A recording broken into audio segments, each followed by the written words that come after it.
Well, thank you for having me all. It's a pleasure and a privilege. As Jeff said, I have just joined the race. I am, until last Sunday, was a national correspondent for News Nation, which is a cable network. I've been a journalist for the past too many years, 20 some odd years.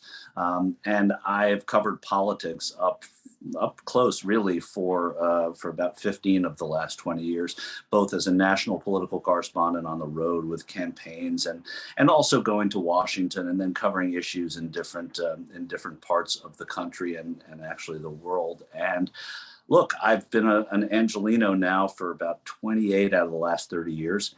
And I have lived and been a Democrat my whole life. I'm not allowed to sort of take my shirt off and show a D when I'm a journalist. But the reason that I'm running, and the reason that I'm probably a little late to this, is that there's been a lot of news lately, from Ukraine to budget breakdowns in the House and Ottawa trucker protests. There's been a lot of news that I haven't been able to step away as quickly as I wanted to.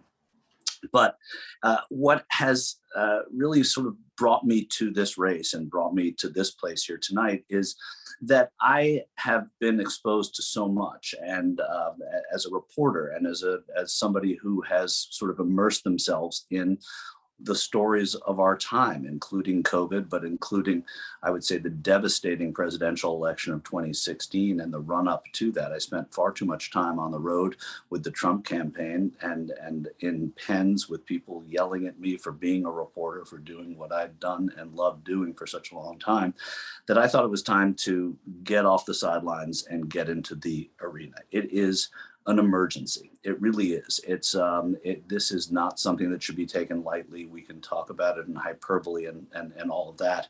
But what's going on in Washington to our democracy is an emergency. And it started for me with January 6th. I was in Georgia actually covering what I thought would be the biggest story of the night, the fact that the Democrats won the Senate, that Raphael Warnock and John Ossoff were declared winners, Ossoff just after Warnock. And the Democrats had taken the Senate. And that night, I was really late into the broadcast because everyone was focused on January 6th. And that seemed to me a moment that was inevitable in many ways. And I really think that it's important, even though to tell the stories is really important. And it's something I've done as a professional my entire adult life, pretty much. I thought it was important to actually be part of changing the story. And it's time to do that. And I really find it a privilege to be in the city that I call home, among Democrats, trying to tell my story and about the issues that are important to me. The issues that are important to me are the issues that are important to a lot of Democrats, but most specifically, I think that we have to look at what's happened with voting rights and the immediacy.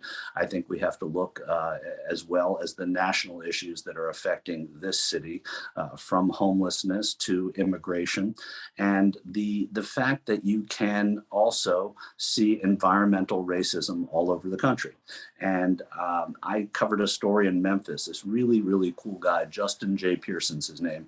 It was about a year ago that I covered this. There's a pipeline. It's not dissimilar to what's happening in Culver City with the oil fields. There was a pipeline that was going through Memphis. It was slated to go through Memphis through the Boxtown neighborhood, which is a predominantly Black neighborhood in Memphis. And this guy, Justin Pearson, is a community activist. He stood up, he got a group together, I think it was called Memphis Against the Pipeline. And he was able to stop this pipeline from being routed through Memphis down into Mississippi. And it's those sort of inspirational stories that I got to cover. I got to be around Justin J. Pearson. I got to be a part of that story. And Al Gore, who's obviously we know him as the vice president and is a real environmentalist. He was my boss for a while. I anchored at Current TV, which was a short-lived endeavor for Al Gore. And it was sold eventually to Al Jazeera, and I was their national political correspondent after that.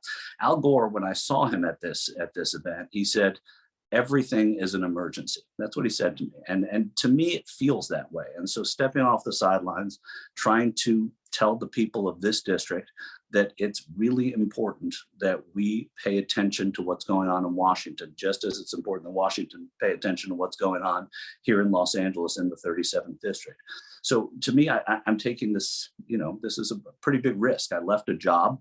When you're a journalist and you leave a job and you don't know if you're going to have one to go back to, especially if you're out as a candidate in a party, in a congressional race, and you're public about that.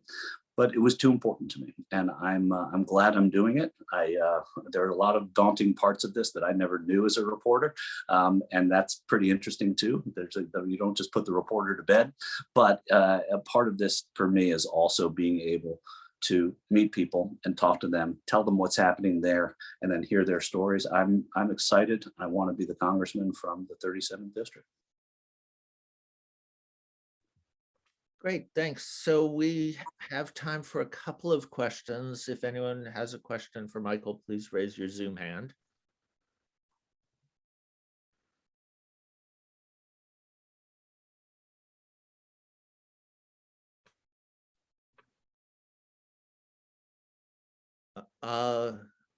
Great, Kin G, please go ahead.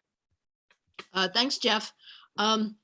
Mr. Shure, welcome to the 37th Congressional District. Can you tell us, by starting out, where you live and what your top 3 priority items are that you'll be addressing or were you to get into office? Thank you. Sure. Yeah, I live on Barrington Avenue. It was until the beginning of this year in the 37th. I've voted for Karen Bass. I can say it now. I'm not a journalist. In the last 5 elections, I've been in this district for 20 years, and I am somebody who has said to my friends and family that I didn't move out of the district. I'm not carpetbagging. The lines moved, as we all know, and I will move back into the district if I'm the congressman. I think that's an important thing to say. Issue-wise for me, I think it's quite obvious to me, as in terms of emergent issues right now, is voting rights. I mean, I think that the threat of voting rights is contagious. The fact that they cannot get that passed is contagious within the parties.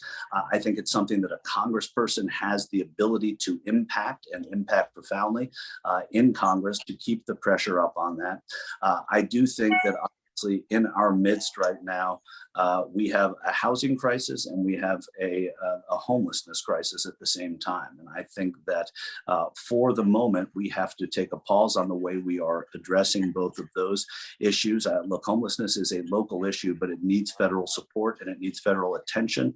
And I do think that the fact that that mixed use building and construction in cities like Los Angeles and other big cities, which I've been fortunate enough to cover, is an answer. And I think it's the problem here that we are seeing is getting that done. And the other part of it, and I think a big story that we need to pay attention to, is a woman's right to choose. I mean, this is under fire. The Supreme Court I mean, every day you read about a new law. Missouri, my God, Missouri yesterday is saying that it would be illegal for a resident of Missouri to leave the state and have an abortion.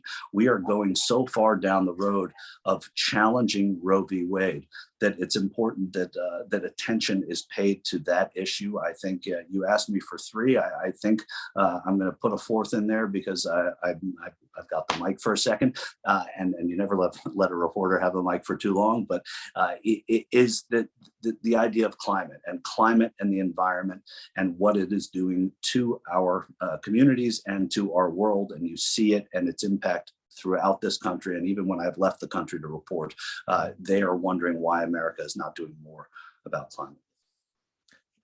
Great, thanks. I'm going to give Cynthia Hart the next question and then hold a spot for myself. And then I think we'll need to move on. Okay. Cynthia, go ahead. Yeah, if you get to the Congress, which caucuses will you join? And will you be a card-carrying member of the squad? That's an interesting thing. You know, I've always sort of, I got to cover Congresswoman Ocasio-Cortez's race as she was coming up. And it was, of course, the squad hadn't been formed. I was covering Congresswoman Presley's race as well. I didn't get out to Michigan and Minnesota in that cycle. And they didn't know they were going to be a squad, right? They were people that had these sort of priorities. And I share a lot of those same priorities. Will I join the squad? I don't know. As a caucus, as an official caucus, I don't know that I would join the squad, but as an official caucus, I would certainly join the Congressional Progressive Caucus. I think it's important to do that. And look, there's a lot of crossover in the way that I look at politics and the way that those 4 members who are members of the squad, and I would argue that there are others. I think Mark Pocan is also one of them. Jamal Bowman. I think that it's a growing squad with important people. And I would love to be around some of that osmosis for sure.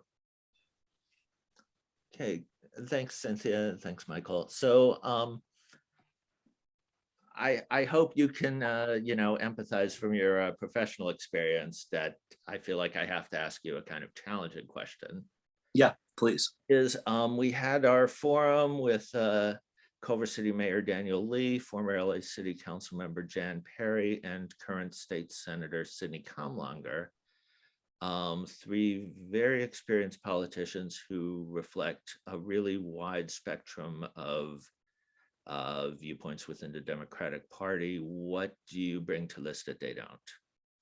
I think what I bring to this, and I respect, look, I cover politics, and people invariably, when you're sitting next to them on planes, will say, oh, politics. But, I think politics, no matter what a lot of other people think, is a noble profession. What I try and tell people is that I've met really good people in politics. Most of them are really good, actually. And I've gotten to appreciate that as I've gone along. And that goes from the bottom to the top. And even, well, it used to go to the other party a little more than it does now, but it certainly, in terms of the profession, it's a great thing to do. So it's not a question of talking about what they don't bring, because they all bring great life experience. And I think that my exposure to this, the proximity to the stories and to the actual policy being made, my familiarity with so many members of Congress, and that experience of being in Washington, not to demean anything about local politics, but